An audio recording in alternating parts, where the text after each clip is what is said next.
Bonjour et bienvenue à tous. N'hésitez pas à donner un j'aime à la vidéo si elle vous plaît, et si vous êtes nouveau sur la chaîne, n'oubliez pas de vous abonner et d'activer la notification, pour ne rater aucune de nos prochaines vidéos. C'est parti. Dans cette vidéo tu découvriras l'énergie solaire, l'éolienne, l'hydroélectrique, la biomasse et la géothermie. Dans toute discussion sur le changement climatique, les énergies renouvelables figurent généralement en tête de liste des changements que le monde peut mettre en œuvre pour éviter les pires effets de la hausse des températures. En effet, les sources d'énergie renouvelables telles que le solaire et l'éolien n'émettent pas de dioxyde de carbone ni d'autres gaz à effet de serre qui contribuent au réchauffement planétaire. L'énergie propre a bien plus à offrir que le simple fait d'être verte. Ce secteur en pleine croissance crée des emplois, rend les réseaux électriques plus résilients, élargit l'accès à l'énergie dans les pays en développement et contribue à réduire les factures d'énergie. Tous ces facteurs ont contribué à une renaissance des énergies renouvelables ces dernières années, l'éolien et le solaire établissant de nouveaux records pour la production d'électricité.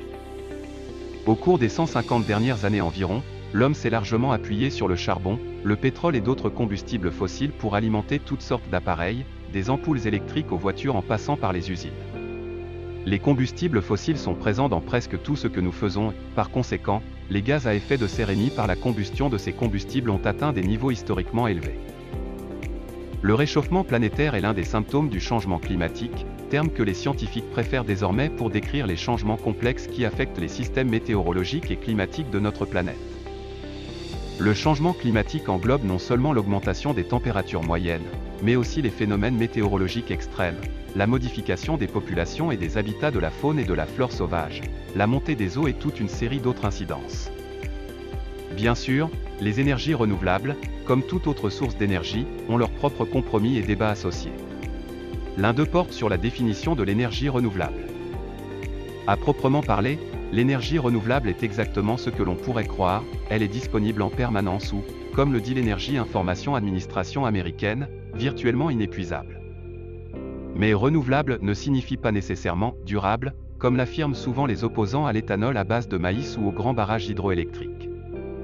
Elle n'englobe pas non plus les autres ressources à émissions faibles ou nulles qui ont leurs propres défenseurs, notamment l'efficacité énergétique et l'énergie nucléaire. Autre type de source d'énergie renouvelable. Énergie hydroélectrique. Pendant des siècles, les hommes ont exploité l'énergie des courants fluviaux en utilisant des barrages pour contrôler le débit de l'eau. L'hydroélectricité est de loin la plus grande source d'énergie renouvelable au monde. La Chine, le Brésil, le Canada, les États-Unis et la Russie sont les principaux producteurs d'hydroélectricité. Si l'hydroélectricité est théoriquement une source d'énergie propre, alimentée par la pluie et la neige, elle présente aussi plusieurs inconvénients. Les grands barrages peuvent perturber les écosystèmes fluviaux et les communautés environnantes, nuire à la faune et déplacer les habitants. La production hydroélectrique est vulnérable à l'accumulation de limon, qui peut compromettre la capacité de production et endommager les équipements. La sécheresse peut également causer des problèmes. Dans l'ouest des États-Unis, les émissions de dioxyde de carbone sur une période de 15 ans ont été supérieures de 100 mégatonnes à ce qu'elles auraient normalement dû être, selon une étude de 2018, car les services publics se sont tournés vers le charbon et le gaz pour remplacer l'hydroélectricité perdue à cause de la sécheresse. Même l'hydroélectricité à pleine capacité présente ses propres problèmes d'émissions, car la matière organique en décomposition dans les réservoirs libère du méthane. Les barrages ne sont pas le seul moyen d'utiliser l'eau comme source d'énergie. Les projets d'énergie marémotrice et houlomotrice dans le monde visent à capter les rythmes naturels des océans. Les projets d'énergie marine génèrent actuellement une puissance estimée à 500 MW, soit moins d'1% de toutes les énergies renouvelables, mais le potentiel est bien plus important. L'éolienne. Entre 2001 et 2017, la capacité éolienne cumulée dans le monde a été multipliée par plus de 22, passant de 23 900 MW à plus de 539 000 MW. Certaines personnes peuvent s'opposer à l'apparence des éoliennes à l'horizon et à leur bruit, mais l'énergie éolienne, dont les prix sont en baisse, s'avère une ressource trop précieuse pour être niée.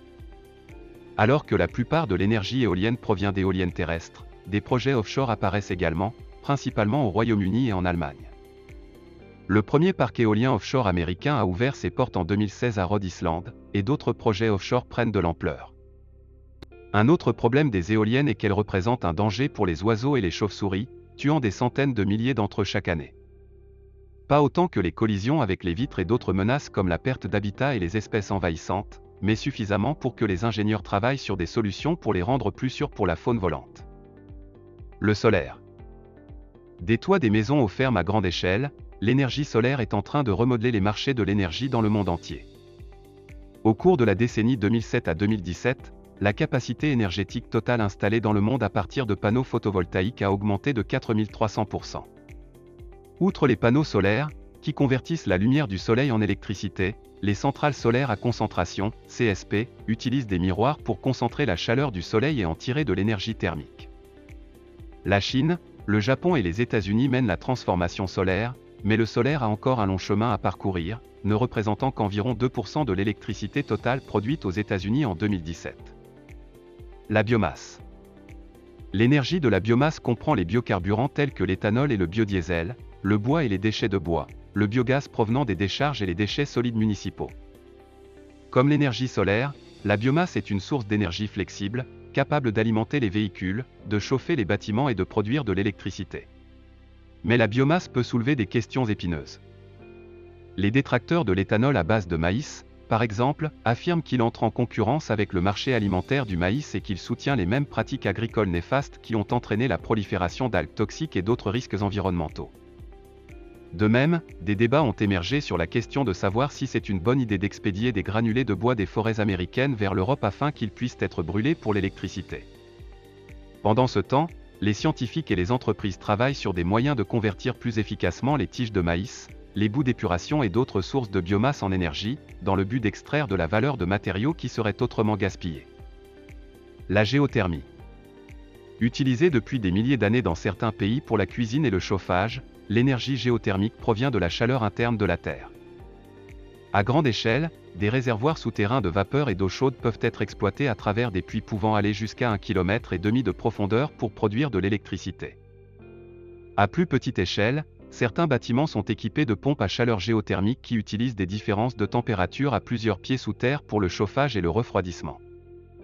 Contrairement à l'énergie solaire et éolienne, l'énergie géothermique est toujours disponible, mais elle a des effets secondaires qui doivent être gérés, comme l'odeur d'œuf pourri qui peut accompagner le sulfure d'hydrogène qu'elle libère. Mais comment stimuler les énergies renouvelables? Les villes, les États et les gouvernements fédéraux du monde entier mettent en place des politiques visant à accroître les énergies renouvelables. Au moins 29 États américains ont établi des normes en matière de portefeuille d'énergie renouvelable, c'est-à-dire des politiques qui imposent un certain pourcentage d'énergie provenant de sources renouvelables. Plus de 100 villes dans le monde se targuent aujourd'hui d'avoir au moins 70% d'énergie renouvelable, et d'autres encore s'engagent à atteindre 100%. Parmi les autres politiques susceptibles d'encourager la croissance des énergies renouvelables figurent la tarification du carbone, les normes d'économie de carburant et les normes d'efficacité des bâtiments. Les entreprises font également la différence, en achetant des quantités records d'énergie renouvelable en 2018. Vous vous demandez si votre État pourrait un jour être alimenté à 100% par des énergies renouvelables?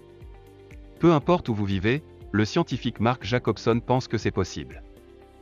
Cette vision est exposée ici, et si son analyse n'est pas exempte de critiques, elle met en évidence une réalité avec laquelle le monde doit désormais compter.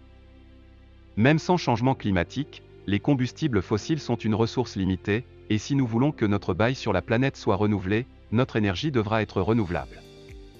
Voilà, c'est tout pour aujourd'hui. Si vous avez aimé la vidéo, n'oubliez pas de la partager avec vos amis, et si vous êtes nouveau sur la chaîne, n'oubliez pas de vous abonner, et d'activer la notification.